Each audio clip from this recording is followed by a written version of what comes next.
तो फिल्मी गाना बा, गोरी गोरी गोरिया बारी तोर उमरिया चले नी कमरिया हिला के आँख मारे बबुनी धसा के। ए भैया यही तक ई गनवा चलत रहे एक ठे कैसेट में। एक ठे लड़का छेड़ी लेके जात ह, वही जलैनिया कट गई, गनवा बंद हो गल, तब ले छेड़िया ले जात का कौन गाना गावत ह? अरे छेड़ी छेड़ी छेड़िया, छेड़ी छेड़ी छेड़िया, चलले डहरिया, चलले ई पोछिया हिलाई के, आँख मारे बोकावा धसा।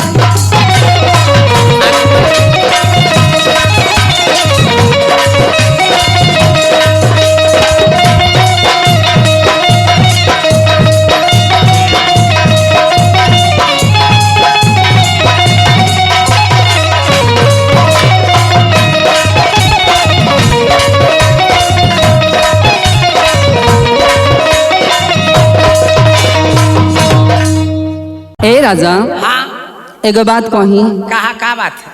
कह दी कि नहीं कहा का बात है? ए हाँ आज तू कितना नीक लगत बा। अरे हाथ तब के जिन छू। आज तू तो इतना नीक लगत है ना, माँ हाई कुल पहले उहिले हवा का बताइए हम। अरे वाह तो कितना हम निक लगत है। अरे इतना नीक लगत है ना, हाँ? का कहिए। अरे वाह ए राजा, कितना निक लगत है। इतना नीक लगत है कि तो के मन करत ना हाँ कि कहाँ तो के डाल ले। कहाँ? अरे ऐसा जिन डली है कि हम या फड़ के मार जाए। ना हो हाँ जानत हो तो के कहाँ डालो? हाँ अपने आँखिया में। आँखिया में? हाँ हमारा राजा जी। करे मैं तना बढ़िया रहूं तो कैसे हालाबो रे? कैसे हलबो रे? तब का कथी मैं अपने आँखिया में डालबू? कैसे डाल लेबी? जाना तो कैसे डालो? हाँ तो के हाँ क्या करम ना हाँ। कि बाती नहीं रहे तेरे पूर के। अच्छा रुई का हाँ पूर देवी। हाँ हो। अच्छा रुई के बाती बना के हाँ। एगो कुहारे घर से इतना बड़ी की दिया नहीं ले। अच्छा दिया वहाँ? हाँ छोटा की? छोटा की। अरे हाँ अब आ वही में ना हाँ। थोड़ा सा घी डाल दे। घी हाँ डाल देवी और का तो फिर क्या करबी? आ वही में ना बतिया डाल के हाँ। आ मचीसा से धरा दे। तो मैं जरा लगबो आ तो के ना हाँ। वही पर उल्टा है तेरे लटका दे। मुड़िया बगल?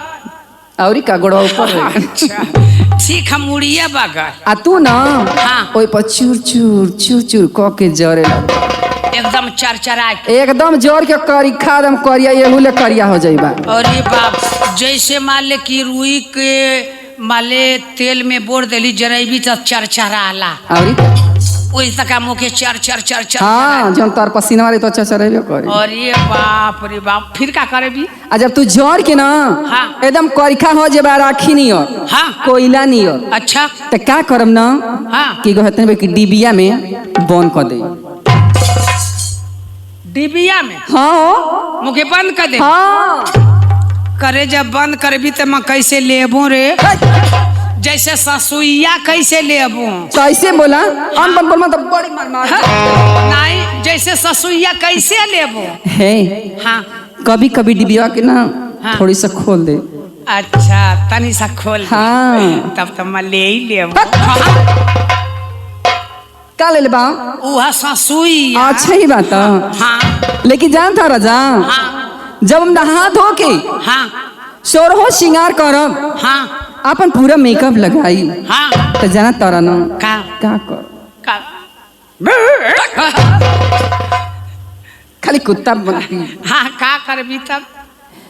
जब सोरहो श्रृंगार करके तैयार हो ना हाँ तो ही डिबिया के थोड़ी सा खोल दे। आय हाय आ वही में से निकाल के ना हाँ। तो के हाँ अपने अखिया में डाल दे।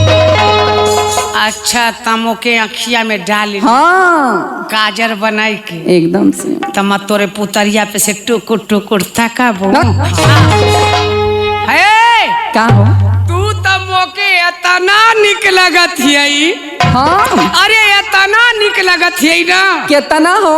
अरे मका बताऊं ए ये तना निक लगत ए है राजा का रे तू ही खाली निकलत हई अरे कि हाउ कैमरा वाला भैया भी अरे बहुत जाने के निक लगत है अरे कैमरा वाला से पूछा ना क्यों ना के निकलत हई कि ना ता तई नहल लोग के तना निक लगत है ना कि नहल लोग के पास जगह ही ना कि कहाँ डाल लो थक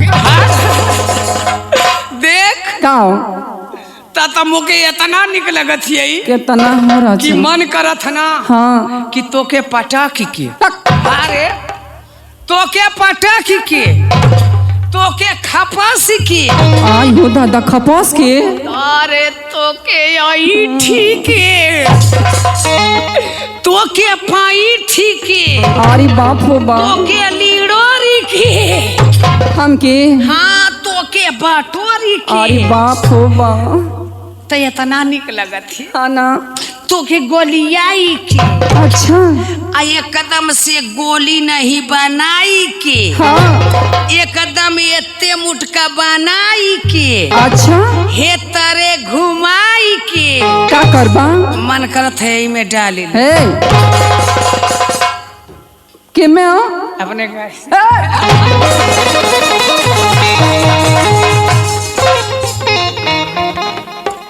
का बात है रे ना ना हम इकुल प्यार ना करो कहत है अपने गाँवा में अच्छा मान ले गोली बनाई के हाँ एकदम एटे मुठ का गोल मोल बनाई के अच्छा अपने गाँवा में खेल के घुचिया में डाल दे अच्छा ही बात है तब कहता हो मन समझ ली खा